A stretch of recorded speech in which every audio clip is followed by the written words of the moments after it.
porox ndóol pour yàq suñu campagne wala déstabiliser suñu coalition tey nag duñ ko waxee woon te noonu la ko yoon waxee tamit mooy Bougane Gueye Dany deful dara dañ ko ñaayoon doole te may biralaat wax ci dëkk bi dafa amoon yaakaar buñ fi amoon doon woote la séparation des pouvoirs damay waxaat encore lu ma waxoon tey ci suba am na benn Samba Boy bu ne moom dafa bëgg a doon député ci assemblée nationale aldul kalpe lu toll ci juróomi milliards gis ngeen le crime qu'il a posé avec préméditation annoncé crime am dem defi crime am te ba tey kenn waxul ci waxam Bougane Gueye Dany bi doon jël ndimbal ci turu coalition Sàmm Sa Kàddu di ko yóbbu ay concitoyens sénégalais ñu téye ko jaay ko doole te ñëpp xam nañ ko bu baax a baax a baax kon loxo gendarmerie raxu si parce que tey gendarme ñu fi plaidé ils ont tous plaidé à décharge donc ça veut dire que dafa amoon loxo bu duggoon ci dossier Bougane Gueye Dany ba ñu téye Bougane Gueye Dany te loxo jooju dama koy duut baaraam mooy Mimi loolu mooy wax ci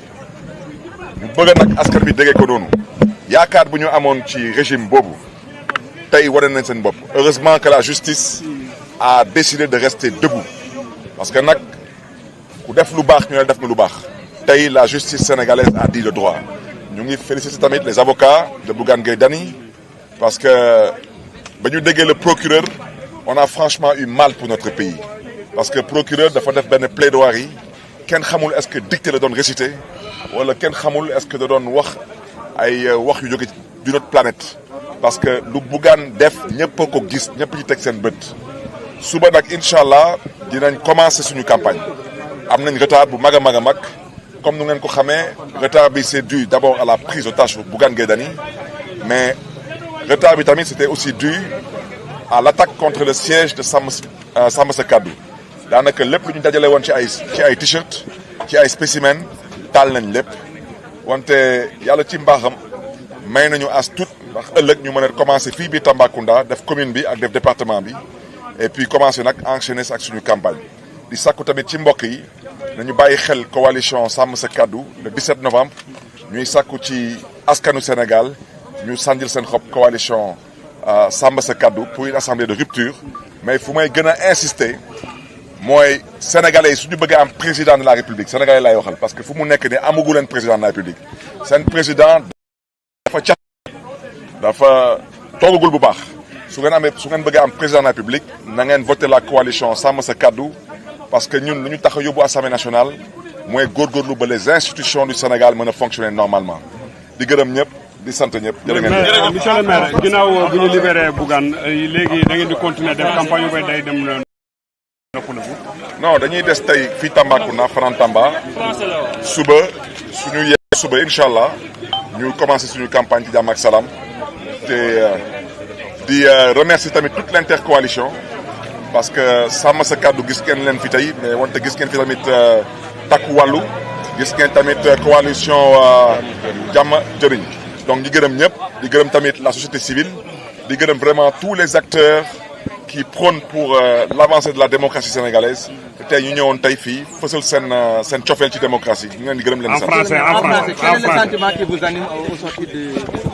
Mais c'est d'abord un sentiment de rendre grâce à Dieu parce que comme vous le savez la prison ce n'est pas un endroit pour des personnes qui cherchent à œuvrer pour le développement de leur pays. Nous voulons d'abord à l'entame de ce propos remercier toute l'intercoalition qui s'est mobilisé ici pour soutenir Bougane Gueye Dany. On ne pouvait pas attendre un autre verdict. Imaginez-vous un dossier qui n'avait même pas besoin d'être plaidé au tribunal. Les gendarmes ont tous plaidé à décharge. Donc quand les gendarmes plaident à décharge, et c'est eux qui ont arrêté Bougane Gueye Dany, vous comprendrez aisément que la plaidoirie du procureur ne relevait que d'une dictée qui lui avait été transmise pour amuser la galerie. Ce que je veux dire par là, surtout m'adresser au peuple sénégalais. À la dernière élection présidentielle, les Sénégalais ont voté pour un changement. Aujourd'hui, force est de reconnaître, à l'image de ce qui s'est passé avec le dossier de Bougane Gueye Dany, que la justice, il continue à avoir des acteurs politiques qui cherchent à avoir une main mise sur la justice. Parce que je l'ai déjà dit, il y a à peu près 72 heures,